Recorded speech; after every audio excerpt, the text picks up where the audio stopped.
Hello guys, അപ്പോൾ welcome back. അപ്പോൾ ഇന്നത്തെ എൻ്റെ കലാപരിപാടി ഇത് വെച്ചിട്ടാണ്. നമ്മുടെ ചിക്കൻ മോമോസ് പാക്കറ്റിൽ മേടിച്ചിട്ടുണ്ടായിരുന്നു. അതൊന്നെങ്കിൽ ഒന്ന് സ്റ്റീം ചെയ്ത് കഴിക്കുക, അല്ലെങ്കിൽ ഫ്രൈ ചെയ്ത് കഴിക്കുക. എന്തായാലും കഴിക്കാനാണ് പരിപാടി. അപ്പോൾ നമ്മുടെ മോമോസ് സ്റ്റീം ചെയ്തെടുക്കാനായിട്ട് നമ്മുടെ മെഷീൻ എടുത്തിട്ടുണ്ട്. നമ്മുടെ മെഷീനായ ഇഡലിക്കുട്ടം.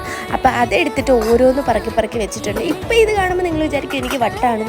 സ്റ്റീം ചെയ്ത് കഴിഞ്ഞ് വെറുതെ അവിടെ നിന്നപ്പോൾ ആ പാക്കറ്റ് വായിച്ചപ്പോഴാണ് ഞാൻ നഗ്നമായ ആ സത്യം മനസ്സിലാക്കുന്നത്. സ്റ്റീം ചെയ്യാതെയും നമുക്ക് ഫ്രൈ ചെയ്തെടുക്കാം. ഇവിടെ ഉള്ളവർക്ക് കൂടുതലും ഫ്രൈ ചെയ്യുന്നതാണ് ഇഷ്ടം. ഈ സോസ് ഉണ്ടല്ലോ, അതെനിക്ക് തീരെ ഇഷ്ടപ്പെട്ടിട്ടില്ല.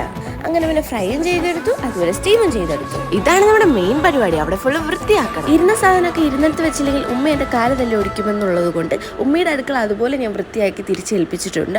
അതിനുശേഷം ഈ മോമോസൊക്കെ കാണാൻ എന്ത് ഭംഗിയല്ലേ. ഇതായി ഉമ്മയ്ക്ക് കൊണ്ട് കൊടുത്ത്. ഉമ്മ കഴിച്ചിട്ട് കുറച്ച് എരിയുണ്ടെന്ന് പറഞ്ഞു. ഉമ്മയ്ക്ക് സോസ് ഇഷ്ടപ്പെട്ടില്ല. ഉമ്മയ്ക്ക് കൂടുതൽ ഇഷ്ടപ്പെട്ടത് ഫ്രൈ ചെയ്തതാണ്. എനിക്ക് രണ്ടും ഇഷ്ടപ്പെട്ടു. നല്ല ടേസ്റ്റ് ഉണ്ടായിരുന്നു. അപ്പോൾ അത്രയുള്ള ഗൈസ്, വീഡിയോ ഇഷ്ടപ്പെട്ടാൽ സബ്സ്ക്രൈബ് ചെയ്ത് സപ്പോർട്ട് ചെയ്യുക. Bye bye.